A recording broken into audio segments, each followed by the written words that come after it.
Sujit Bose target, সে target করুন, ওর পাঁটা উনি কোথায় কাটবেন গলায় না লেজে আমার তাতে কিচ্ছু যায় আসে না। কিন্তু আমার প্রশ্ন হচ্ছে ববি হাকিমের নাম একবার বললো না কেন? কিন্তু যখন দেখি তাকে তার দল এত অসম্মান করে, তারপরে যখন সেই দলের ধামা ধরে থাকে, তখন ভাবতে হয় কোথাও পেটের দায় আছে, নয় পিঠের দায় আছে। হয় পেট নয় পিঠ। আমি হলে তো ছেড়ে চলে যেতাম। সুজিত বোস টার্গেট, সে টার্গেট করুন, ওর পাঁটা উনি কোথায় কাটবেন গলায় না লেজে আমার তাতে কিচ্ছু যায় আসে না। কিন্তু আমার প্রশ্ন হচ্ছে ববি হাকিমের নাম একবার বললো না কেন? অরূপের নাম বললো, পাশের বাড়ির ববির নাম বললো না। ববি হাকিমের দপ্তর নিয়ে তিনি প্রশ্ন তুলেছেন, ক্ষোভ প্রকাশ করেছেন, কিন্তু ববি নিয়ে বলেনি। কেন জানেন? তৃণমূলের ভোটের, তৃণমূল যে ভোটটা পায় তার 40% স্টেক হোল্ডার ববি হাকিম। আগামী দিন ভাইপো ভার্সেস ববি হাকিমেরই লড়াই হবে, কে মুখ্যমন্ত্রী হবে। মুখ্যমন্ত্রীর দৌড়ে কি অভিষেক বন্দ্যোপাধ্যায়ের প্রতিদ্বন্দ্বী ববি হাকিম? 100% থাকবে, 100% থাকবেন উনি কম্পিটিশনে। দেখে নেন, আরে 40% স্টেক হোল্ডার ছেড়ে দেবে।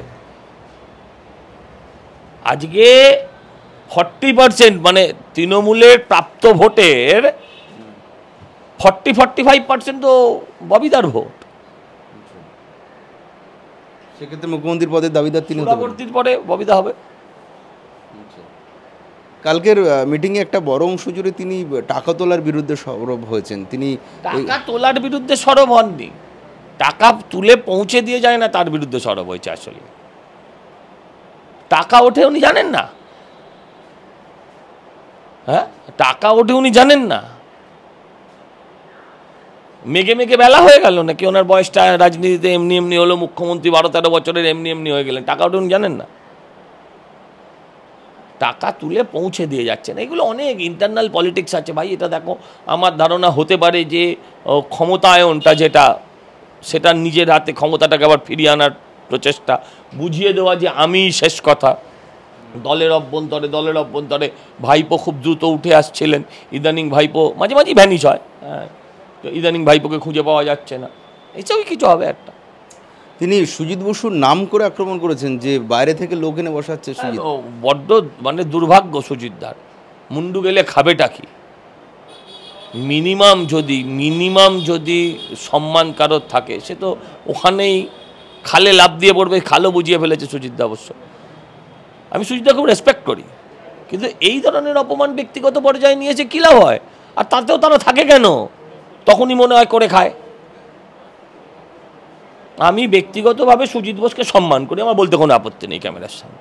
কিন্তু যখন দেখি তাকে তার দল এত অসম্মান করে, তারপরে যখন সেই দলের ধামা ধরে থাকে, তখন ভাবতে হয় কোথাও পেটের দায় আছে, নয় পিঠের দায় আছে। হয় পেট নয় পিঠ। আমি হলে তো ছেড়ে চলে যেতাম। সুজিত বসুর কি রুখে দাঁড়ানো উচিত? সে সুজিত দা জানে। দলনেত্রীর বিরুদ্ধে সেটা সম্ভব? আরে ভাই, তোমাকে দখলদার বলছে, তোমাকে পাবলিকলি অ্যাকিউজ করছে, তুমি তার একটা মন্ত্রী, তুমি কালকে তোমার অধস্তনদের সামনে কিভাবে দাঁড়াবে? আমি এই প্রশ্নটা করতে চাই। আর আমি জানি আমার এই প্রশ্ন সুজিতদার মনেও আছে। ওই বললাম, মুন্ডু গেলে খাবেটা কি? মুন্ডু ছাড়া বাঁচবে নাকি? শুধু সুজিত বসুই নয়, সবার। আমি কেন একটা লোকের কথা বলছি, তার সাথে আমার ব্যক্তিগত সম্পর্কটা অতীতে ভালো ছিল, সেও একটা ভালো দুর্গাপুজো করে এবং কর্মীদের খবর টবর রাখতো, সেই জন্য বলেছি। বিদ্যুৎ দপ্তরের মন্ত্রী অরূপ বিশ্বাসকেও তিনি হালকা বকা দিয়েছেন। শর্ট সার্কিট হলে অরূপের দায়, হ্যাঁ। আর মানে এই ধরনের কথার কি উত্তর দেব? অরূপ বিশ্বাসও একই, বেচারা যাবেটা কোথায়? পুরো ফ্যামিলি ভেঞ্চার চলছে ওর, কম লোক জড়িত নয় এই কোম্পানিতে, হ্যাঁ, অনেক লোক জড়িত, কিছু পরিচিত কিছু অপরিচিত, অনেক লোক জড়িত। তিনি মুখ্যমন্ত্রী পুর দপ্তরের কাজ নিয়ে তীব্র অসন্তোষ প্রকাশ করেছেন। পুর দপ্তরের কাজ নিয়ে অসন্তোষ প্রকাশ করে কি হবে? পুরমন্ত্রী তো ফিরা থাকে। না, আমি কি হবে? কলকাতা পুরসভায় 30,000-এর বেশি পদে লোক নেই, বলছে আমি ঝাড় দেবো নাকি? হ্যাঁ, তুমিই ঝাড় দেবে। তুমি ছাড়া আর কে ঝাড় দেবে? তুমি ছাড়া আর কে? 50 নম্বর ওয়ার্ডে আমি দেবো, আর রাজপথগুলো আপনি দেবেন। কে দেবে? 30,000 লোক নেননি আপনি, তো আপনি ছাড়া কে ঝাড় দেবে? এটা তো মুখ্যমন্ত্রীর কাজ নয়। চাকরিটা দেওয়া তো মুখ্যমন্ত্রীর কাজ, সে কাজটা না করলে তো এই কাজটা করতে হবে। চাকরিটা তো দেওয়া তো মুখ্যমন্ত্রীর কাজ ছিল, তো সেই কাজটা না করলে তো তাকে এই কাজটা করতে হবে। এই কাজটা কে করবে? এই যারা 100 দিনের কর্মী তারা এই কাজটা করবে? তারা তো সব পলিটিক্যাল রিক্রুটমেন্ট ভাই, তারা তো পলিটিক্যাল রিক্রুটমেন্ট। তাদের কথা ছিল সন্ধেবেলা পার্টি অফিসে ধূপধুনো দেবে লক্ষ্মী গণেশের সামনে, মানে ওটা তো এখন ব্যবসা না, তৃণমূল অফিসটা, তো তাতে ধূপধুনো দেবে। পার্টি অফিসের বাইরে, গেটের বাইরে জল ছেটাবে। তাকে যদি বলো রাস্তায় তুই ঝাড় দে, সে ঝাড় দেবে? ওই 4,000 টাকার বিনিময়ে, 5,000 টাকার বিনিময়ে? কোনো দিন দেবে না। রাজ্যের মুখ্যমন্ত্রী তিনি যেই বিষয়গুলি নিয়ে প্রশ্ন তুলেছেন, রাস্তা নিয়ে প্রশ্ন তুলেছেন, বিদ্যুৎ নিয়ে প্রশ্ন তুলেছেন, নোংরা ভ্যাটগুলোতে নোংরা জমে আছে, তিনি বলছেন লজ্জা লাগে না, তীব্র ভৎসনা করছেন। রাস্তা ঠিক হয়নি, তিনি প্রশ্ন তুলছেন রাস্তার। সব কথাই শুনতে খুব ভালো লাগে, যদি এটা 11 সালে বলতেন ভাল লাগতো।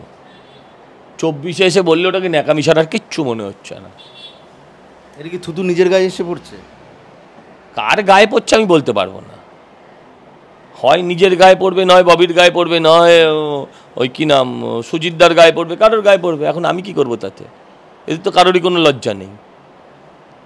এগিয়ে বাংলা বা উন্নয়ন নিয়ে এত ডামাডোল পেটানো হতো, কিন্তু এখন তো তাহলে সেই উন্নয়ন প্রশ্নের মুখে পড়বে। কেন? উন্নয়ন কি আপনার কাছে প্রশ্নাতীত ছিল এতদিন? আপনার কাছে কি উন্নয়নের প্রশ্নটা প্রশ্নাতীত ছিল? এগিয়ে বাংলা তো ওই তো কাটমানিতে এগিয়ে বাংলা, দুর্নীতিতে এগিয়ে বাংলা। পুলিশ মন্ত্রী নিজেই বলছে আমার পুলিশ ঘুষখোর, আমার IPS ঘুষখোর, আমার IAS ঘুষখোর। তাহলে মানুষ যাবে কোথায়? এতেই এগিয়ে বাংলা, দুর্নীতিতে। হ্যাঁ, কিন্তু এই মধ্যে তৃণমূল কর্মীরা বলছেন যে এটাই তো মমতা বন্দ্যোপাধ্যায়, তিনি ভুল সদ্রি দিচ্ছেন দলের নেতাদের। বা এরম নাটক অনেকবার করেছে, এর আগে এরম নাটক বহুবার করেছেন, বহুবার করেছেন। আচ্ছা, আমার একটা কথা বলো, উনি মুখ্যমন্ত্রী, তো উনি তো কোনো জমিদার নন, উনি তো কোনো মধ্যযুগীয় সামন্ত রাজা নন। ওনার মুখের কথা তো আইন নয়, ওনার মুখের কথাই তো দেশের আইন, তা তো নয়। উনি আইন, তাও নয়। আচ্ছা, আমার প্রশ্ন বলো, একটা লোককে উনি কাউকে বলছেন যে এরা শুধু টাকা টাকা টাকা তোলে, টাকা তোলে, টাকা তোলে। আচ্ছা, টাকা তোলার অভাবে তুমি একজন লোককেও শাস্তি দিলে না, শুধু টাকা তোলে টাকা তোলে বকে ছেড়ে দিলে? এটা হতে পারে? ধরো তোমার বাড়িতে চুরি হয়েছে, পুলিশ ধরে নিয়ে গেছে, ধরে নিয়ে গিয়ে চোরটাকে ধরে বকে টোকে আর চুরি করবি না বলে কান ধরে ওঠবোস করিয়ে ছেড়ে দিল। Will you accept? জনগণের টাকা লুট হয়ে গেল, আর উনি বলছেন যে টাকা শুধু টাকা তোলে, শুধু টাকা তোলে। কত টাকা নিয়েছেন, কত টাকার বিনিময়ে রাস্তা এনক্রোচ করেছেন? যে লোকটা রাস্তা এনক্রোচ করেছে সে যদি মন্ত্রী হয়, সে যদি একজন IAS হয়, কেন তাকে কিক আউট করছেন না?